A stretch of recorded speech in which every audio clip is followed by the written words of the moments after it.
chance to seal it. It's done. It's Georgie Kelly. Rotherham United's pathway back to the championship is opening up. Hello, everybody. Welcome back to New York Talk. This is the Rotherham United podcast, and we are here to review the end of the winning run with a 3-1 defeat at promotion-chasing Stockport County. We'll pick apart some good things, because there's some really good things from yesterday's game. But we'll also pick up the habits that crept back in when the tiredness kicked in. We'll cover all that and everything else we can get rid of, get in the next hour or so. It's just me and Ben. Ben's back. It's been a while since you've been on a full podcast. How are we doing? I'm good, mate. How are you? Very, very good. Yeah. If we don't get an hour out of football, we've got some backup topics we can cover. Let's hope, for the sake of anybody listening, that we don't get to those backup topics. For our safety as well, Matt. Exactly. Yeah. We've got people with us: Stephen Mick, Martin Holland, YouTube user, Paula Rota's evening. Not a surprising result. They look cream crackered. Ref was shocking. Yes, he was. The Miller's 66. Chris Page, Sarah Ogden, Noel Jordan's with us. James Woodless says evening. Just about recovered from the pub crawl. Cheryl Stone says don't knock it to 75% win ratio. I'll take that. Darren Cook's with us, as is John Inchliff. Scott Gwynn says evening. All time to get shut of hammy. We'll come into the specifics in a bit, Ben, but it was kind of a game of two halves, really. I thought first half we were excellent, basically the same as Bolton, maybe a bit better, actually. And then second half, I suspect the goal on half-time killed us. We came out a team that looked a bit short of confidence again. And maybe down to tiredness, but it was very different performances in both halves, wasn't it? Yeah, I mean, just before we went into half-time, it cut to their bench, their sideline, and they were writing stuff down, and they had like a little iPad, and they were doing. So they obviously made some tactical changes, and we probably can't do that at this moment in time because we've got 13 fit players, 14 fit players. So, but first off, I thought it was just really good. It's how we should have been playing all season. So sort of going back and forth with a promotion contender. That's what we should have been doing all season.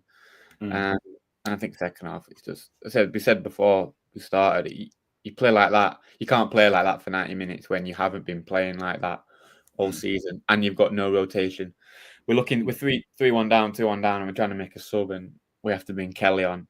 With all due respect to how good a player he is, you don't bring him on when you're chasing game. You know, you want to bring some pace on. So I think we did what we could. They were a good team, really good team. They knocked it about quite well. I'm not disappointed with that because you can lose and then you can lose like that.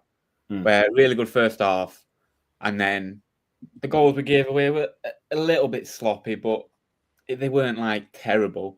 And we were really structured and we held out quite well, I thought, for some of it, and defended quite well. It weren't like really bad goals to concede where nobody's trying. It was just like mental mistakes from being tired, probably. You know what I mean? You compare it to a 3-1 defeat, which looks bad, but then you compare it, for example, just a 2-0 defeat at Barnsley. Chalk and cheese is completely different kettle of fish, isn't it? Yeah, exactly.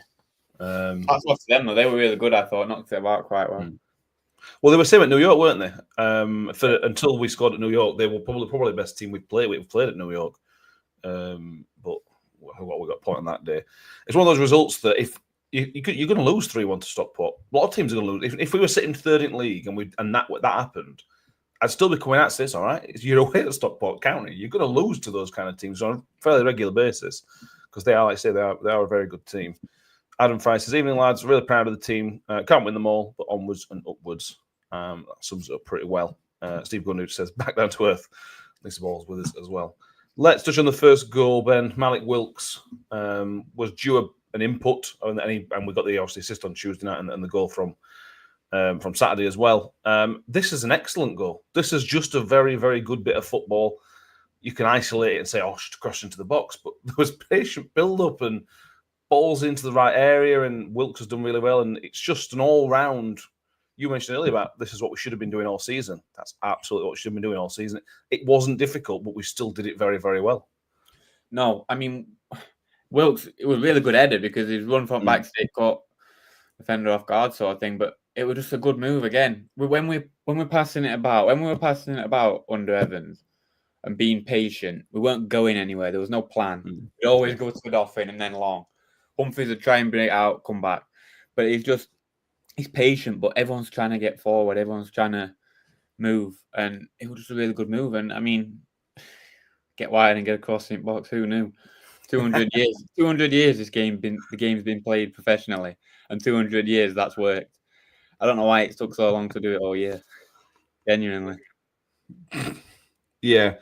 200 years.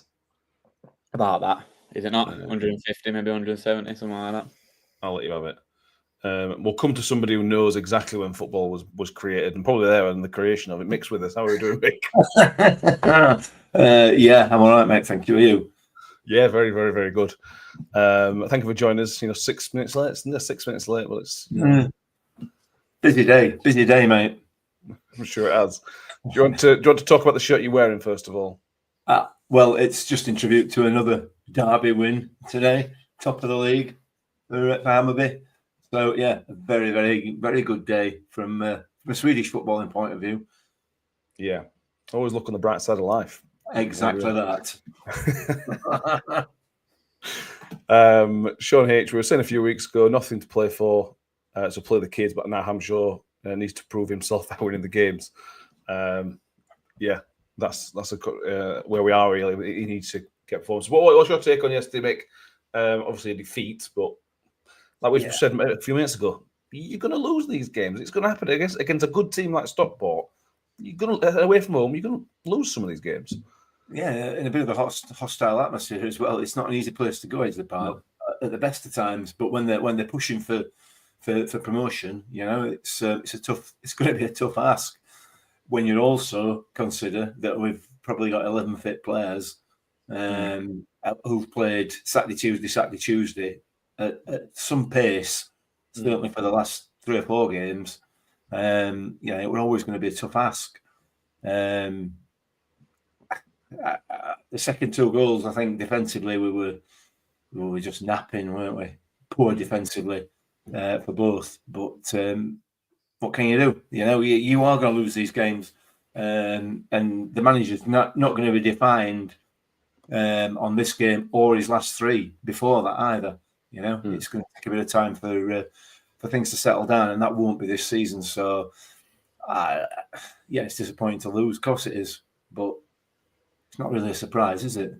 No, these things happen. What's your take on the goal and our goal first? That's what we're up to in terms of talking the game. What's your view on the Wilkes header? Well-worked goal, isn't it?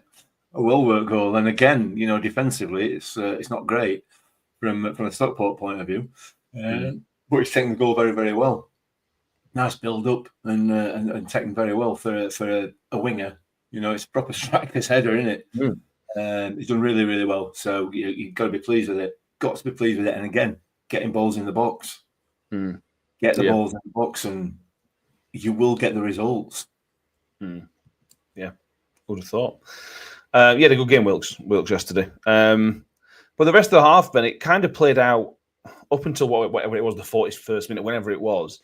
It was almost a perfect half in terms of our performance. We scored a decent goal, and then you just step back in, break us down, do what you can do. If you can break us down, well done. But we were so solid. The lines were there. They couldn't get in between them. We sat in deep. We managed to break a couple of times, not to any great effect, but we did manage to break a few times in the first half to almost create something. It was a fantastic first half performance up until when they scored. Yeah, I mean, as I said it earlier, it's how we should have been playing all season, going sort of back and forth with a very good team that are going to be up there. We should have been up there with the players we've got. And when you've got a team that good in the league, it's just like you said, you just go back and forth and sort of a shootout sort of thing. If you can break us down, you can break us down. A slower tempo shootout, you know what I mean? Go back and forth, not just all out war, but you go back and forth, attack for attack, and we've got the players to do that. You look at the comparison in this league of our team to individually to everybody else. I mean, we've got a really good team, and we should have been doing that all season, not being on the front foot. And it was really good, really good. Pressing's going to be there a little bit more next year. I think we're not what we're seeing this year. If Hamshaw's still in charge, or somebody else comes back and comes in charge, we're going to be pressing a lot more. I think what they're doing right now is a bit more structured because they're obviously not as fit as they need to be to play that way, and they obviously haven't been. It takes a long time to build that into your system. So I think what we're seeing now, is a toned down version of what we'll see next year.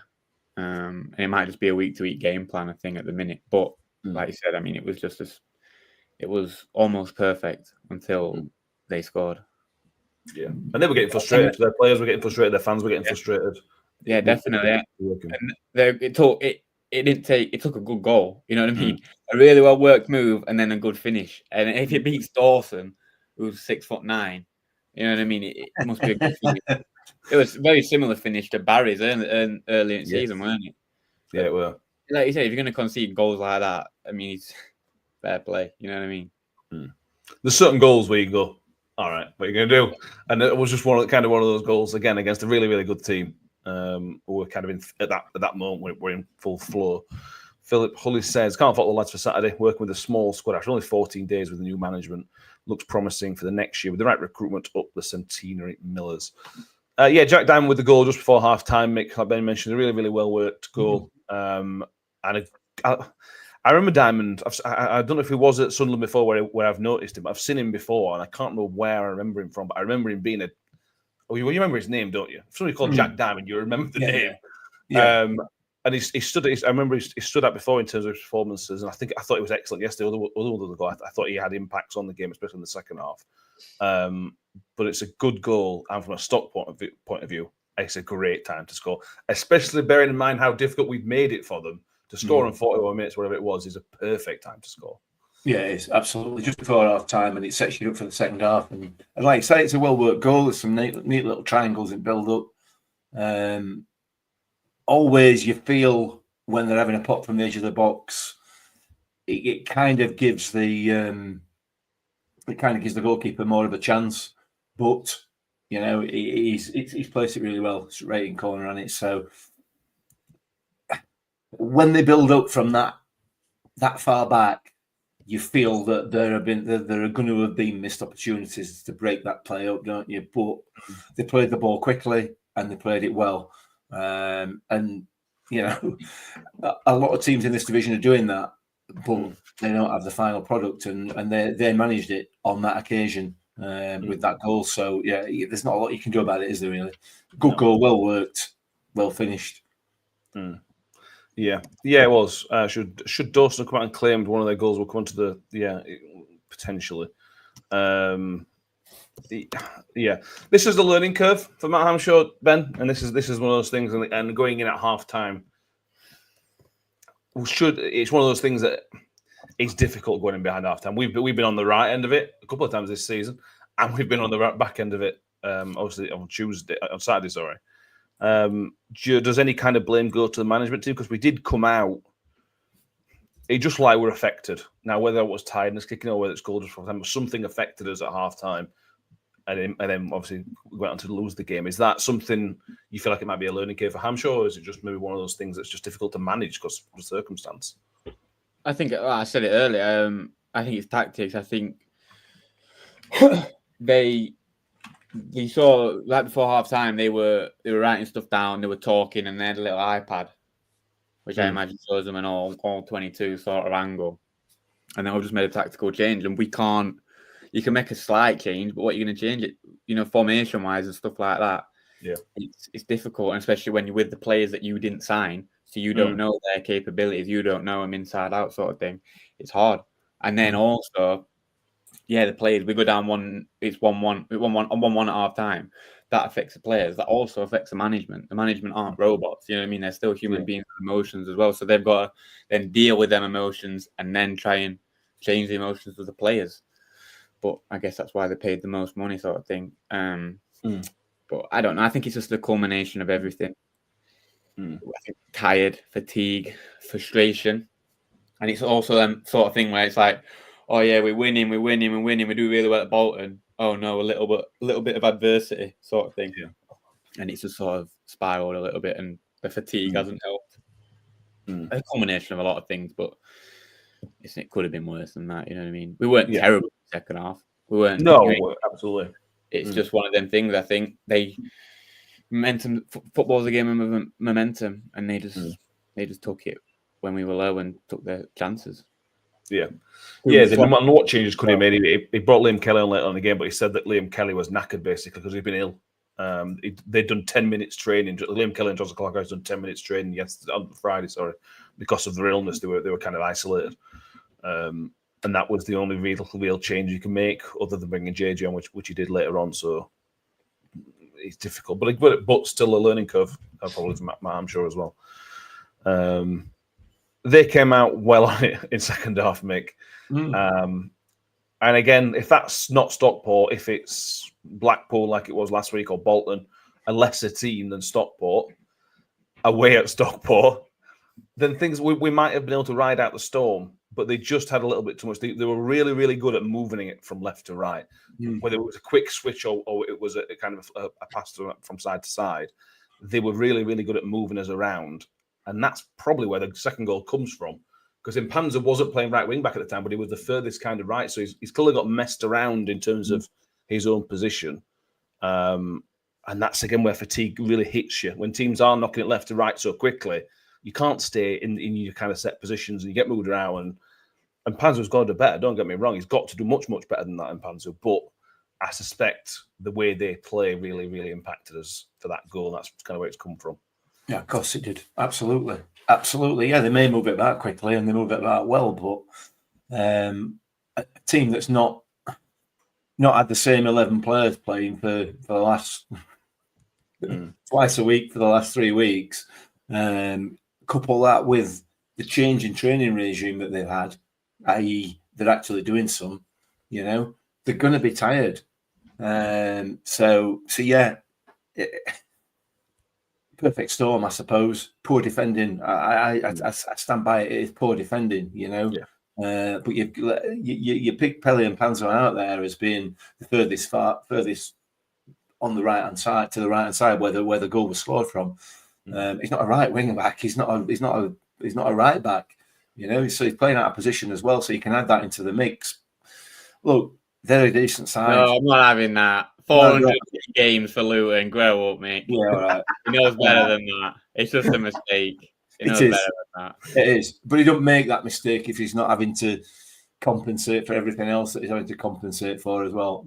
9 times out of 10, he doesn't make that mistake. I'm not saying it wasn't a mistake, because it was quite clearly.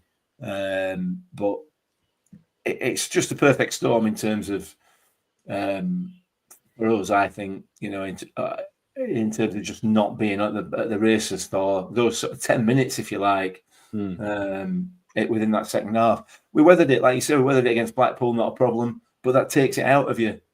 It takes it out of you. And we're in a position in the league and in the season where we're having to weather stuff.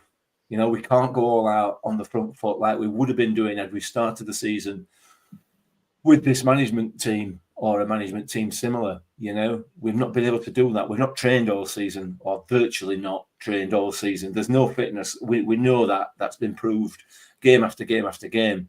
So when you start to play a high intensity and you're playing a team who play high intensity football as well, you're going to come unstuck. You're bound to do. So it's not biggie, is it, really? In the scheme of things? No.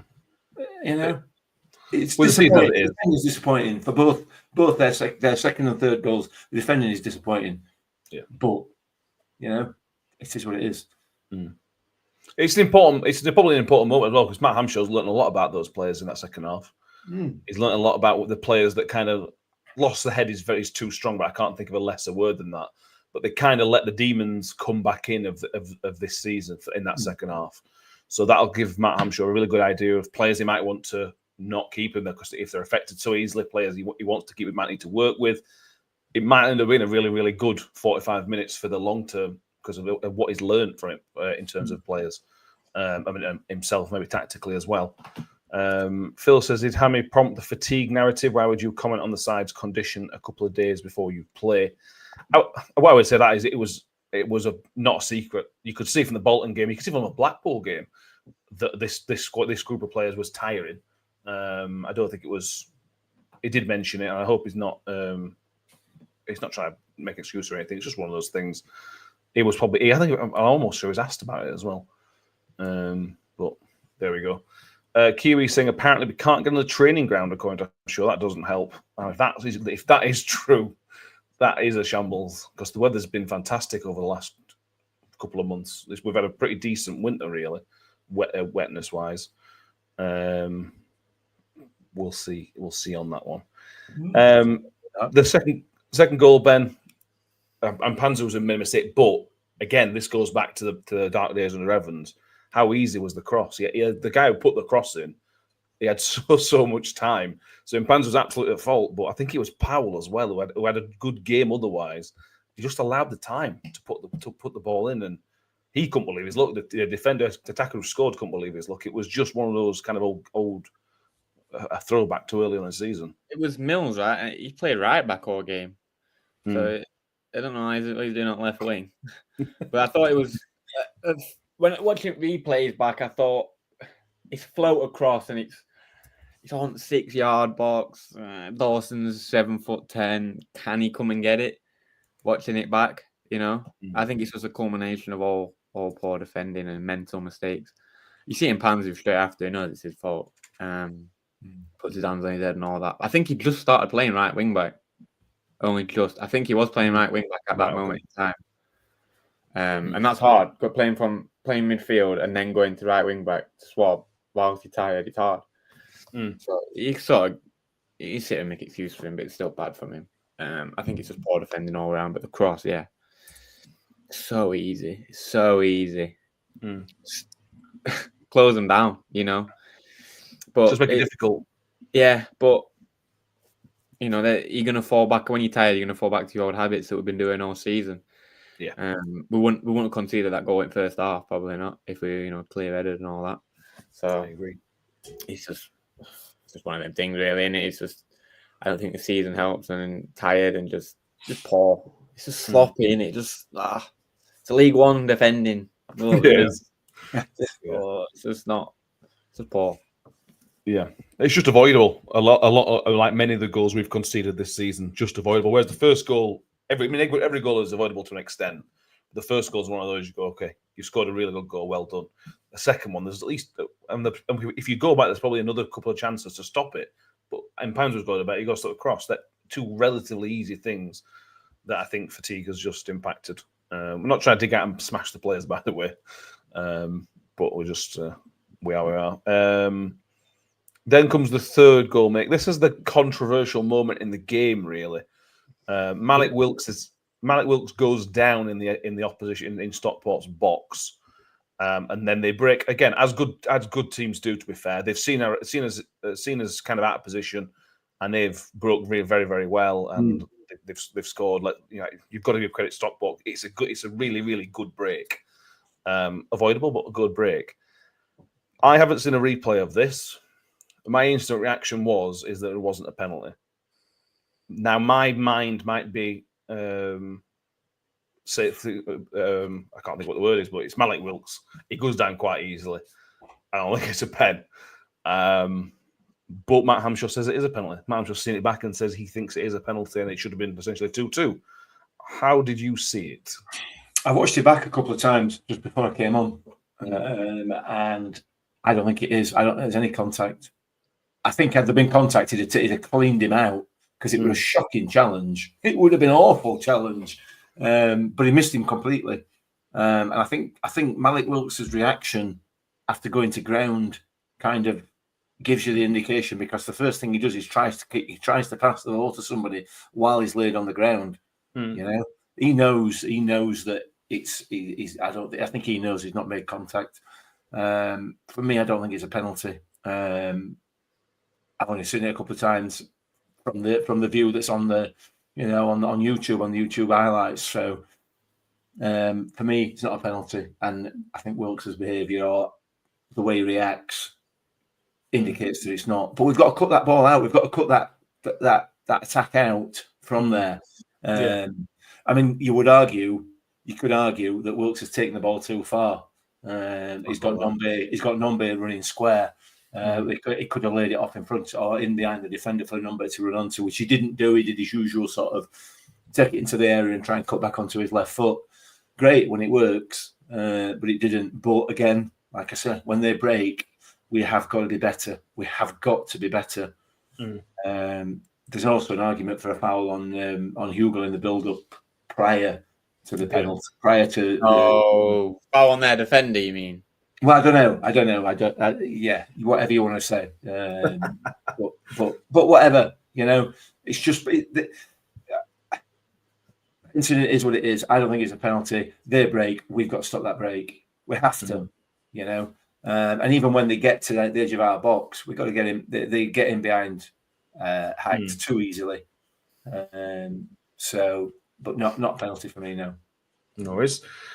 Sarah Ogden, saying G didn't get a penalty. Paul Rhodes saying not a penalty, however, number one. Looked like one. Josh Smith says he was stood bang in front of the tackle. He's clipped his standing foot. As little contact as it is a penalty.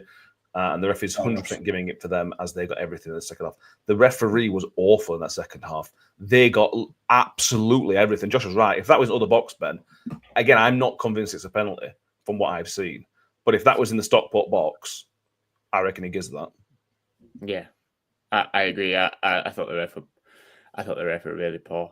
Yeah, I don't think it was pen. I don't think it were a pen. He took another step and then fell over.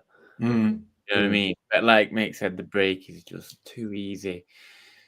If only we had a centre half playing centre half. So only if we'd signed a centre half who weren't over 30 and injury prone. Because we don't do that this season. But if only we had a centre half playing centre half, it might have been all right. But it's a too easy break. It's just we're not used to being up front for all season because we've been a bit timid. So we're probably not used to defending that counter, and then it's just that's what teams at the top do. That's what teams at the top do, is to pick you off and be clinical.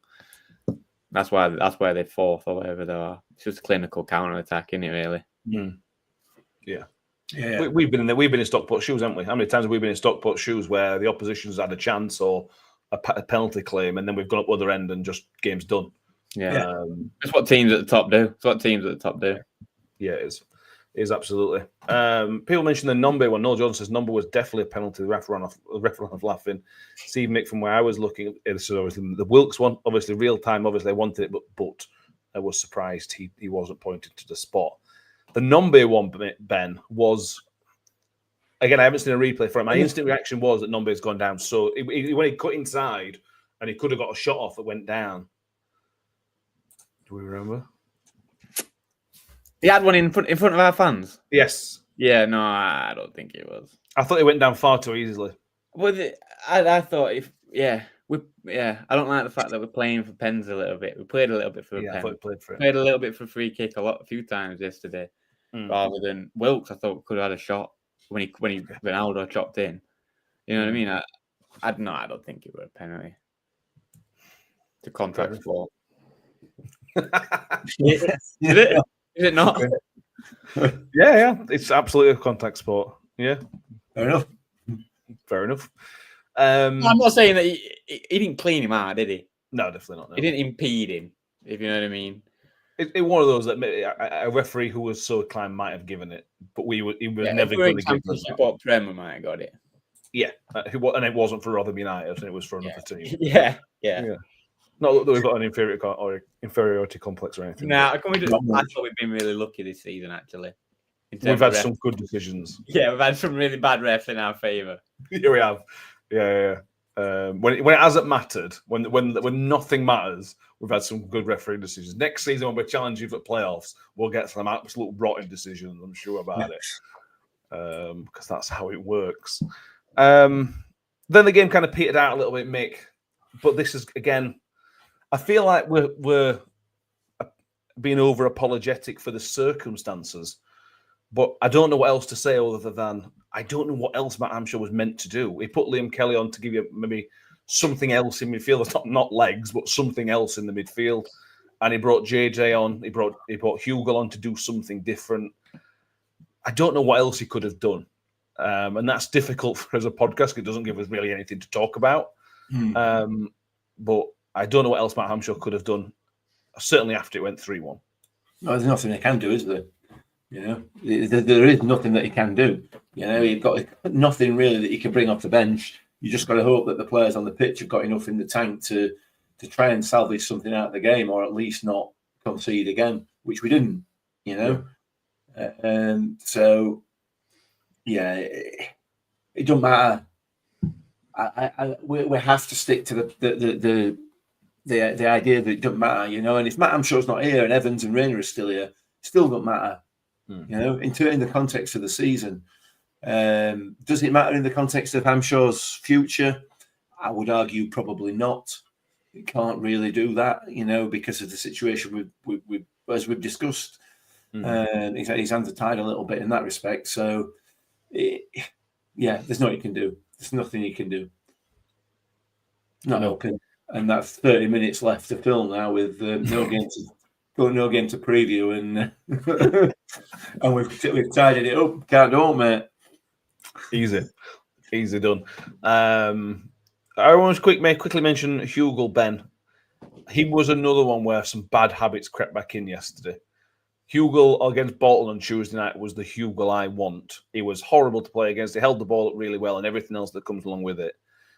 Hugel started to just throw himself around a little bit more yesterday. And again, I find him frustrating because had he watched the game from the sidelines, he would have known this referee is not going to give you anything. But then he comes on and still tries to do it, whereas again on Tuesday, he didn't do that particularly. I'm not saying Hugel was bad, actually. I thought he still had a reasonable impact on the game, but the bad side of Jordan Hugel really its ugly head again for me yesterday. Yeah, he's not the focal point. He can't be the outlet. You know what I mean? Nombe is not. We ain't got a Chio, just an outlet of. He's our main threat. If Hugo's a number two meaning like number 2 attacker who's going to get in box, he's brilliant. He's really good. Yeah. And when we're sort of on the front foot, but when we're against a team that's a bit better than us, and he's the focal point, I don't think he struggles a bit. You know what I mean? He can't be that focal point. He needs somebody else, and then he can piggyback off of that. I think is when he plays his best. It was all right. I find myself, even though I've been a bit critical of him in the season because he's been poor, I kind of find myself wanting him to do well. Yeah. But I mean, he's just it could have been better. But again, he needs someone else because, with all due respect, he's coming on 75 minutes in or 70 minutes in whenever he came on to be the focal point when, with all due respect to him, he's not the quickest. So he's not going to take it past 5 players. Yeah. Press, but all the team's knackered, so he's pressing by himself, and then he has to walk ball up to nobody because everyone's knackered. Then he has to do it all himself and do a Pele and take it past 10 people and score. You know what I mean? So I kind of feel a bit bad for him because it's hard. It's an hard situation. Yeah. But I think he does better when a team were on the front foot sort of thing. And I think he just don't sort of fit in the. I think he can fit in the pressing system. I do think that he can press in the fit in the pressing system, but it's hard when you're coming on 70 minutes and everyone's knackered and you're the focal point. It's hard. I think it's a challenge to do well. Yeah, he's we'll see what happens with Hugel. Hugel's the big question mark for the summer, really.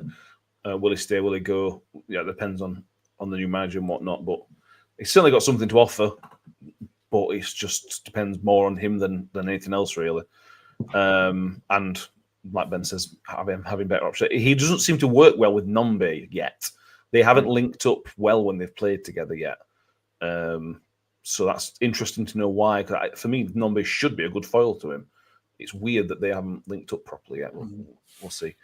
Phil says, is it fair to say that if that is an Evans performance, your analysis would have been harsher? No, absolutely not. It would have been a lot more gushing than it has been already, without a doubt. Because there is no way that Evans would have played in that way. No, but Evans' team we did when we played in the Northampton, that little 3-4 game stretch. We said it were really good, and we played like that, pressing, defending really well. We said it were really good. So, even though I went on. Even though Ben went on, even Ben went here. So Ben ain't got a clue because there's no way he watches this. Who's Steve Evans? Ben's not even a Rotherham United fan.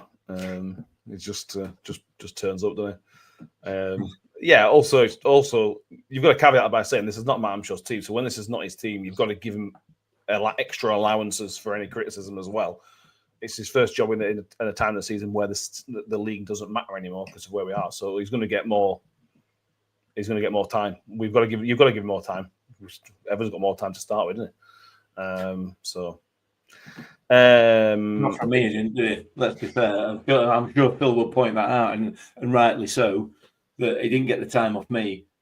I didn't give him any time right from the very start. So I mean, Phil's got. I mean, he makes a fair point there, but the bottom line is that, as far as I'm concerned, you would never get that sort of front foot type performance, or certainly the front foot type performance that we've had since Evans left from Evans and Rayner's team. You just don't get it. And I would argue, even when we played particularly well during the or got the decent results during January, we weren't a front foot team.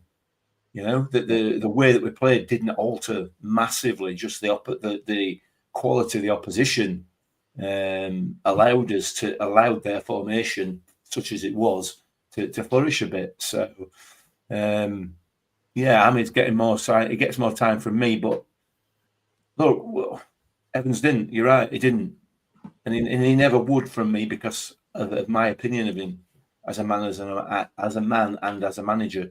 So, you know, it's all about opinions, isn't it? Yeah. Fair enough. Well, let's be honest. You know, there's no point trying to say, "Oh no, I'd have been really nice to him." I wouldn't. I don't like him. Really? Well, I would have thought. Yeah. It's also about how you win games. We could have lost 3-1 with Aaron's still in charge on Saturday, but it wouldn't have been the same kind of performance. It wouldn't have been that first half to kind of hang on to and hold on to, I wouldn't have thought. But we're talking ifs, maybes, and hypotheticals, which is no point really. Right, Sean H says, do we think Hampshire should be appointed regardless of the results of the last few fixtures? Surely Tony Stewart doesn't wait until the last game because we lost a couple. So interesting, Ben. Matt, I'm sure first time you've been with us, so obviously since the change in manager. What's your view on how Hampshire has done so far? And is there any boxes that he needs to tick off that you need to see on the pitch any further to think whether he'll get the job or not? What else could there possibly be? I nearly swore at you then.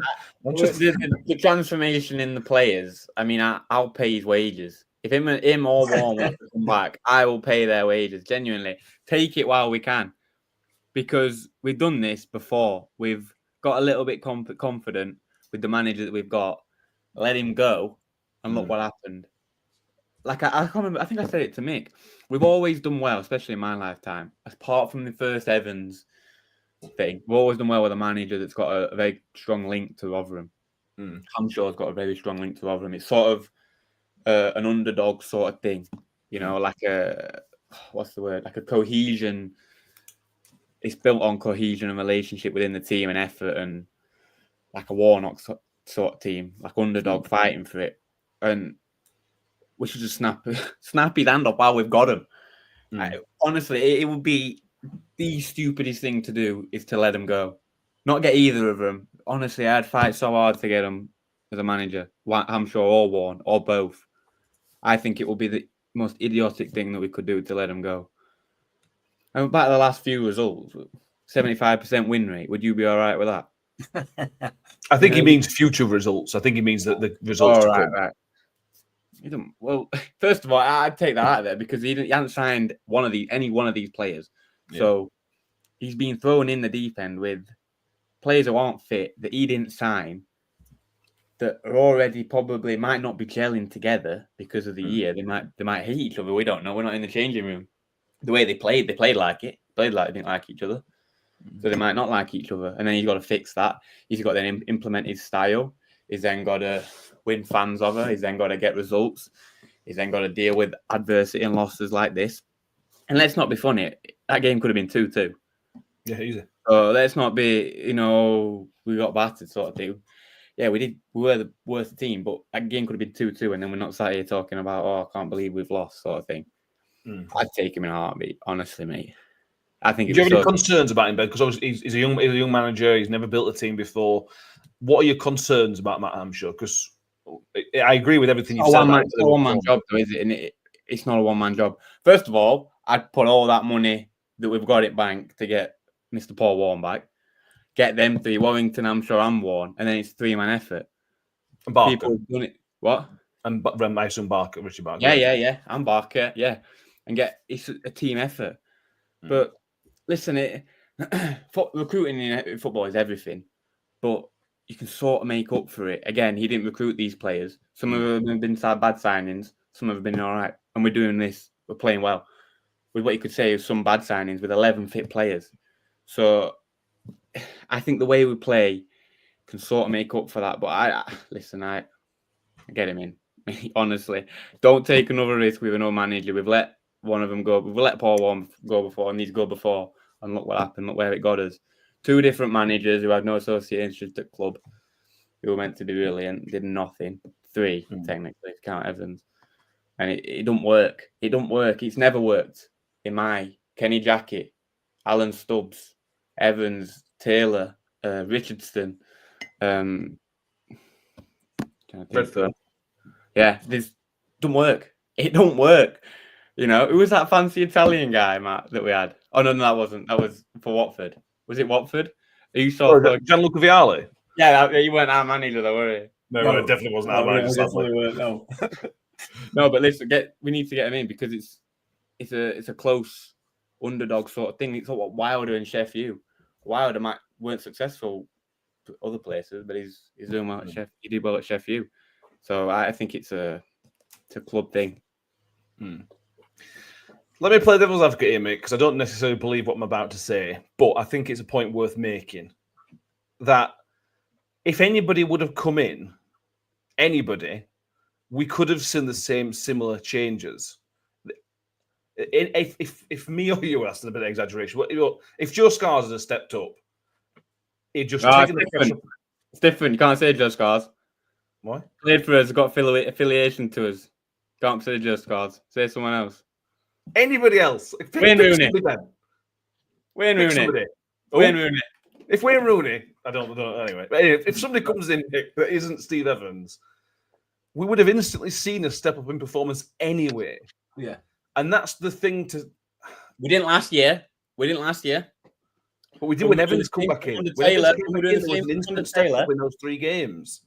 What, when we swapped from Taylor to Richardson? No, when we swapped from Richardson to Evans. Yeah, maybe.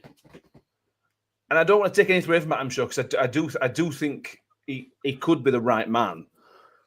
But I don't know if anybody else, if this is what he's done is kind of unique and special. And it's just something that's plays in my mind a little bit. And I don't think I believe it. But what's your view on that, mate? There's a strong argument. There's a strong argument to say that, and we have already said this since Evans went. I don't know whether we've said it on here or whether we've just said it in sort of conversations between ourselves. The bounce that was going to come from Evans being sacked would have happened whoever took over. The bounce was always going to be massive because you've gone from an environment, a toxic environment, a toxic working environment, to an environment that is no longer toxic. So that immediately is going to give you a bounce. If the person in charge who takes over after that is also someone who's going to cultivate a decent culture and a nice working environment, that bounce is going to be even bigger and bigger than it would have been if Hampshire were taking over from Matt Taylor or Lee Richardson, because it's because of the environment that they've worked under prior, So that bounce was always going to be big, always. If you want to be a good football manager, the best thing to do is to follow Steve Evans around and take over after him, because wherever you take over after him, you are always going to get a bigger bounce than normal because of the way that him and Rayner work. So it needs some time to settle down. There will still be a bounce. Because, in my opinion, and I'm not saying this is right because I don't know, but in my opinion, I think Matt Hampshire, Andy Warrington are better coaches by a long, long way than Evans and Rayner. I think they're actually training the players now. I think they're involved in they're actually having proper training sessions, which if all the information that we've received publicly and privately is right, they hadn't been training at all hardly for the whole of the season, and the fitness levels tend to prove that. So all those things are gonna help whoever takes over from Evans always. But obviously, like Ben's alluded to earlier on, with his connection to the club and his love of the club and everything else, that's just gonna amplify that bounce. Yeah, for me. So we need some time. He needs some time to be able to get over the bounds. And right, lads, let's settle down. Let's get into this. This is what we're going to do. So yeah, I get what you're saying. Definitely get what you're saying, and I think this is probably it should have been done a lot earlier. But in terms of next season, it's better that it's done now than it's been done in June or whenever. Because he's got a few weeks towards the end of the season to gain a little bit of momentum going into next year, and also understand what the summer's going to look like from a recruitment point of view. But the jump is going to have been bigger because of who he's taking over from, in my view. Yeah. What's your thoughts on all that, Ben? Because it's difficult if we're saying we're on the bounce from after post Evans leaving. If we're still in that bounce, it's difficult to make an appointment while you think you're still in a bounce, because you're everything's going to be better than it looks. Or is that not good? Is that not giving Matt Hampshire enough credit? I think that's not giving him enough credit, because the things that we're doing, and it's not just the new manager bounce. Well, we'll see, won't we? Because we've got 4 games left, 5 games left, or whatever it is.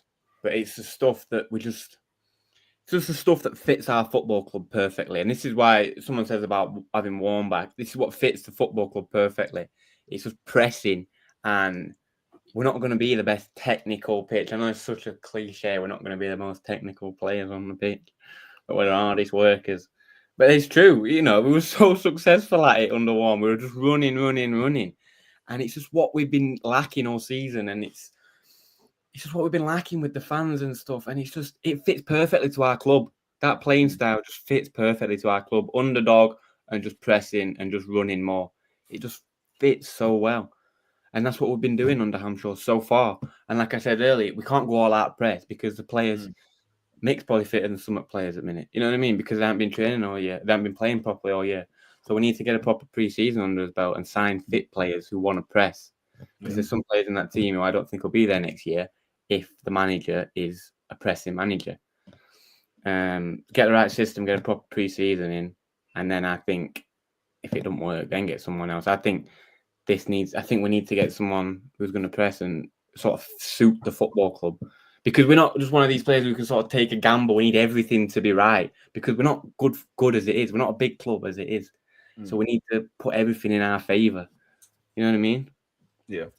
And I suppose we're at a time, Mick, where Matt Hampshire's a risk because he's got no history. This is not somebody who's been there, done before. Are we maybe for the first time in a long time, since probably Warney first came in, is that we do have an opportunity to take a risk? Yeah, nothing to lose, have we? Yeah, what we've got to lose. The chance of Matt Hampshire taking us down is very, very unlikely because our budget should be okay. So the players should be good enough to not even be in a relegation scrap. So you have an opportunity to go, do you know what? Let's take a risk with this guy. Or should we be going, actually, no. Next year is a much weaker champ at League One. Birmingham are gone. Wrexham or Wickham are gone. Should we actually be doubling down for a promotion winner? I think the first. I think the former, to be fair. What do you think? You could argue both ways, can't you? Yeah. You could argue both ways. I'm a strong believer, like Ben, that, somebody in who's got some passion and desire for this football club, not for themselves. Can I just say as well, we're not going to go down. Playing like, if we were ever going to go down, it were playing like we did under Evans. That is the lowest that I've seen the football quality since Don Valley, and I'm 5 years old. That's the lowest I've ever seen. So if we're ever going to be close to going down, if we're going to play like we have past 4 games, no way we're going down. I agree. No. I mean, you can never say never, can you? But I'm not going to say we'd have too much. I think I'd go with Hampshire I personally, and I've said it, and I'll say it again. I'd love to see Paul Warne back in charge of this football club because I love the man and I love what he did for us and what he created. Arguably, and I would agree, a lot of the time the football weren't brilliant, but it was exciting. You always went to those games thinking, well, we could win today, no matter what position we were in the league. You always felt we had a chance, and you always knew what you were going to get. You were going to get some fight. You were going to get some passion. You were going to get some battle. So, but the key for me was what he created behind the scenes. You know, in terms of the culture. I know I bang on about the culture of the football club and everything else, but it's so important. I don't think he'll come back. I don't think he'll work for Tony Stewart, and I wouldn't blame him after the way he was treated by him from the information that is out there, let alone what what we don't know. So Matt Hamshaw is not necessarily the next best thing because I think he's just as good. I think he'll end up being just as good a coach, if not better. It was a huge part of what Warne did as well, a massive part of that. Precisely. So you know that you're going to get the important parts, which are what goes off behind the scenes in terms of creating something that is sustainable from a footballing point of view. You know, bringing on youth players and looking at the recruitment as being really, really important. Hamshaw's the right man for the job. Whether or not he's a Rotherham United supporter is almost irrelevant. That's just an added bonus, really. Or, as far as he's concerned, possibly, arguably, an added millstone around his neck. Because we saw with Warney how that increased the pressure on him. I am absolutely sure that he did not feel the same amount of pressure at Derby that he felt managing this football club. And that's not a criticism of Derby in any way. And I'm not trying to be a smart arse in that respect. But, this club's been a massive, massive part of his life for a long, long time and always will be. So it was important for him to do a good job, and it will be important for Matt Hamshaw to do the same. So the pressure is probably more on them, on both of those two, than it would be on Matt Taylor or anyone else. So keep him. I think he is probably arguably the right man for the job. Yeah. Shellstone says, do you think he could be persuaded to join if and when Warney gets a job next season? Well, that's the thing, and that's why there's not a rush to do it, but that's why you need to kind of get it sorted. If Matt Hamshaw's the man, you need to sign him up, because if Warney gets a top job, Matt Hamshaw might fancy going back to work with his mate again. So if it's going to be sorted, try and sort it. And what more can we learn? And what more can we learn behind the scenes from Matt Hamshaw, from Tony Stewart's side of things? Has he not learned everything already in this 2-week spell? I don't know. Sean H, if Warne wasn't managed under Tony Stewart, wouldn't Hamshaw know this and have doubts too? Yeah, but it's not. Hamshaw wants to get into management, and if you look at Danny Rowell at Sheffield Wednesday, is a great example of that. You've got to kind of take a risk in your first job. You're going to maybe work for a mad owner to get your chance in football. And that Danny Rowell was a nobody. Now he's going to probably go on to Southampton or Leipzig or whatever the case may be.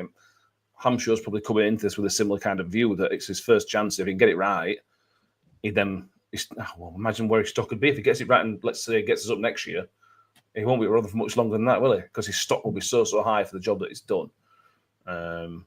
It depends, doesn't it? It depends whether Tony Stewart's willing to back him. He wasn't willing to back Paul Warne. Yeah. For whatever reason, he refused to back him to any degree. And not only did he refuse to back him once he'd left, he kicked him between legs by backing Matt Taylor as much as he possibly could. So not only did he let him go for peanuts, he spent 4 years here not backing him, and as soon as he went out the door, he couldn't wait to back the manager that came in after him financially. So in terms of the chairman's attitude towards managers who are unproven, he needs to look at himself and get his shit together, because it's not good enough. It's absolutely not good enough the way he treated him. Whether that will continue, who knows? And that's something that Matt Hamshaw will have to deal with if he does take the job, if he's offered it. Be interested to know who's making the decision for this, by the way. Yeah. Whether it's Rob Scott, whether it's maybe Tony Stewart's son, who was always talk us. That's who Tony Stewart's going to pass the club to. Who is going to be making this decision? Is it Tony Stewart or somebody else? We'll probably never know, because if it works out, he can claim credit. If it don't work out, he can blame Rob Scott or something like that, probably. But time will tell. Paul Davis did rightly advertise last week that there may be something coming out this week. So it'll be interesting to see if it does or not.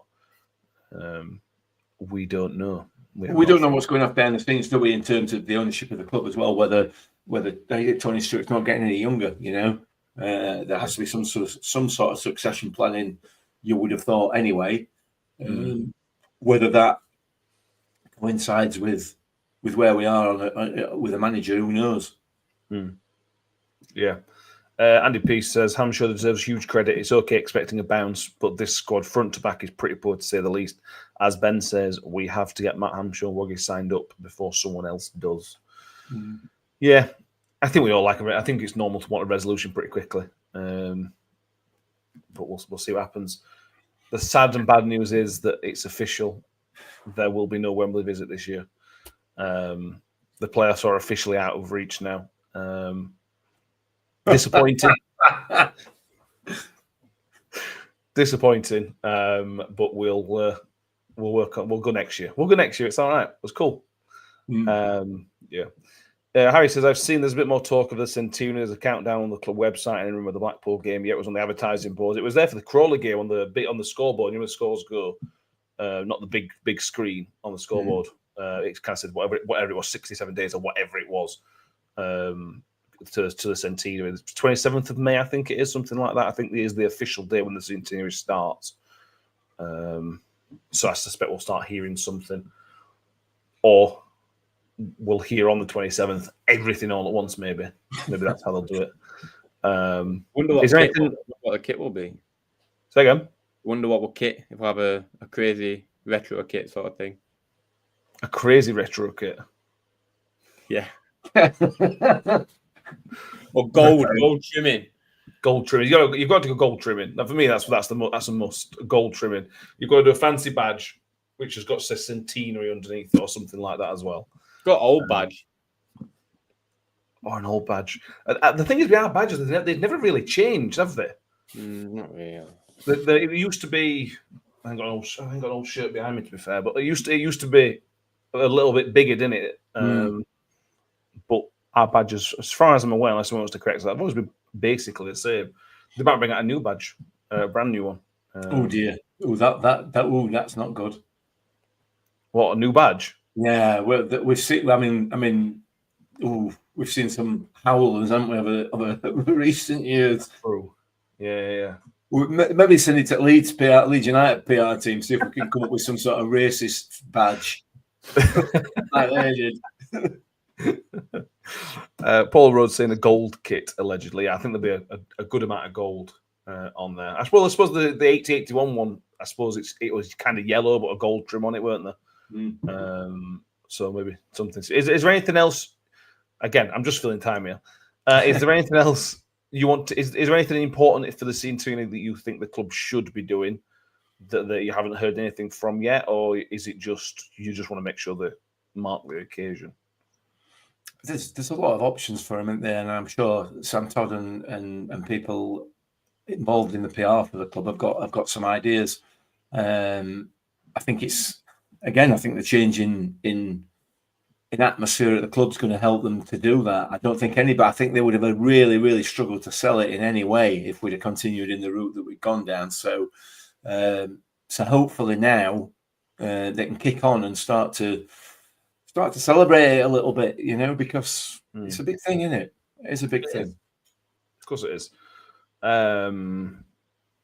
This one, we had the Rotherham coat of arms at one point. Yeah, that was when we first moved into New York City. We moved back to Rotherham. Yeah, they had the coat of arms. That was one of my favourite kits as well. That one, by the way, the white stripe across the top. Yeah, I really, really like that one. Yeah. Adam Fryer, get ratings at the stadium. Yeah, good. Paul Rhodes season ticket price at $19.25. But other clubs have done that price thing, haven't they? So they've done one game where they had like the prices as it was back in whenever it was 60s or whatever. Yeah. So that is something they could do for one game. Oh, Rayton's are Wednesday fans, aren't they? I think so. No, let's not get bogged down in stuff like that. Get Lee McMahon on, get Leon. Lee'll do it. Yeah, definitely. Lee's a miller. Anything else you want to see for the centenary, Ben? Nah, just nice kit. Nice kit to go in my wardrobe. Fair Nice enough. away kit. Nice away Yeah. kit. A crazy away kit. They're a bit bland recently. They're a bit dark colours. Was They're that nice. bright yellow one from this season not mad enough for you? Last season, but This one with the yellow and the grey stripes on it. what? Do you not know what this season's away kit is? I thought it was the dark blue. Yeah, that's the second one, but there's also the third one, which Third. you know when we beat Northampton and we played in the yellow kit. No. Okay, I ain't got it. I don't know where it is. No, I ain't got it. You have to use Google, mate. That's great. I will when I see it. Yeah, you will. Again, more evidence that Ben's not actually a Rotherham United fan. There we go. Yeah, promotion, please, Harry. Second. Nobody said that. Paul has got it right though. It's like Ivy's vest. It is Oh, like right, yeah. Oh, yeah, he remembers it now. Yeah, it's Ivy's, yeah. Yeah. It's a bit, yeah, but it's a boring exciting. You know what I mean? No. Yeah, The front of it's horrible. Yeah, it's too Square basic, and too basic. Oh, let's go for something exuberant, and then just the basic. Then what are you looking for? What talk to me? Right, Design your kit, just a mate. bright pink or something just exuberant. Away kits should be mental, or third kits rather should be just mental. Okay. Have any of ours hit the mental thing for you, or in the past? I I've thought got the the away white kit. one, had dots all over it.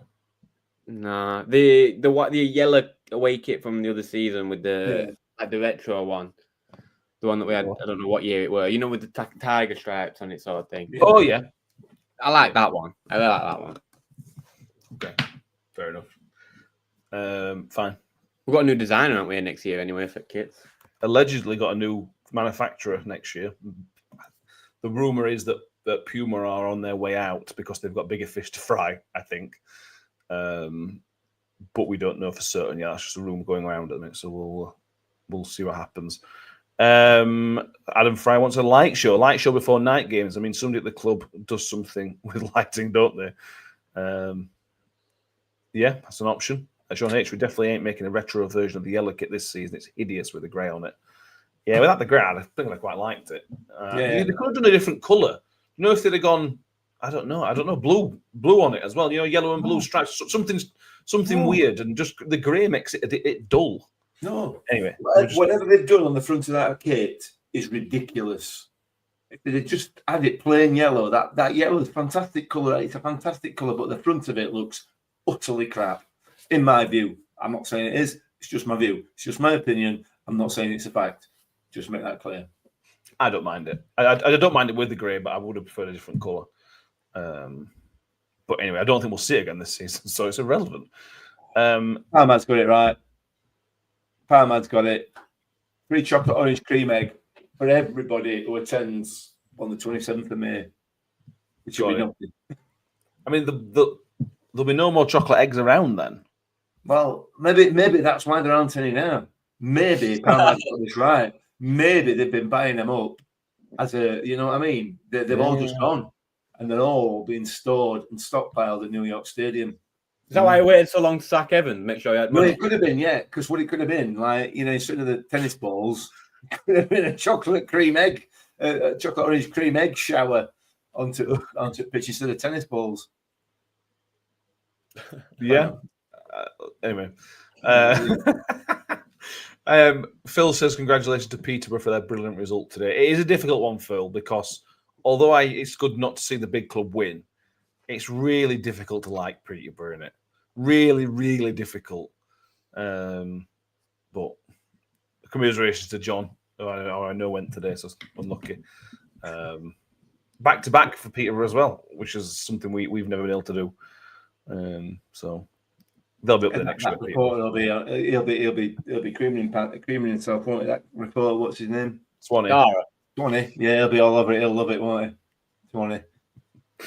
Yeah. Yeah. Oh, I've still got you blocked, Matt. So again, Oh, I've still got you blocked. I think so. If you're, are you a real Rotherham fan? If you're not blocked by Dara McAnthony, You're not really. I think the podcast is not blocked, but my personal account is. Oh no, I am blocked. The podcast is blocked by Dara McAnthony. There you go. It's a shame we can't all listen to his podcast and listen to the smugness. There we are. Anything else? No. So I'm amazed we've got an hour and 5. Thankfully, me and Ben had touched the backup material for tonight because that would have seen us cancelled, I think. Is there anything else we need to mention tonight? Well, that's the whole point, isn't it, man? It is. You're absolutely right. It is. Yeah. Anything else we need to mention? No. Sensational. Ben, let's not make it 6 months before another appearance. Or it might be longer than 6 months, actually. Yeah, think maybe. about it. Please, everybody, make sure you have subscribed if you haven't done so already. We will, and give the video a thumbs up. We got to almost 70 likes on the last episode, so we can get to 75 this time. We would appreciate that if you're watching on YouTube, that is. Make sure you join us for the next episode, which will be Thursday evening, which will be a preview of the Easter weekend with Mansfield Town coming to New York Stadium on Friday. If you're listening on iTunes, Spotify, wherever does your audio podcasts, make sure you give it a 5-star rating, a thumbs up, subscribe, follow, whatever it is that your particular provider allows. Make sure you've done that. And thank you very, very much. Well, I hope to update on the Prediction League, a next episode where, spoiler alert, nobody got any points. So we'll come on to that next time as well. Thank you, Mick, for turning up late. No, you're very welcome. Thank you, Ben, for being on time, participating in a full episode. I appreciate it, mate. No worries, mate. No worries. We will see everybody next time. And as always, up the Millers. Up the Millers. Ravel, ambitious, but brilliant. Mule with it. Wood's got round the back, and Richie Wood has done it again. The magic man has come up with another trick. Well, here's a chance to seal it. It's done. It's Georgie Kelly.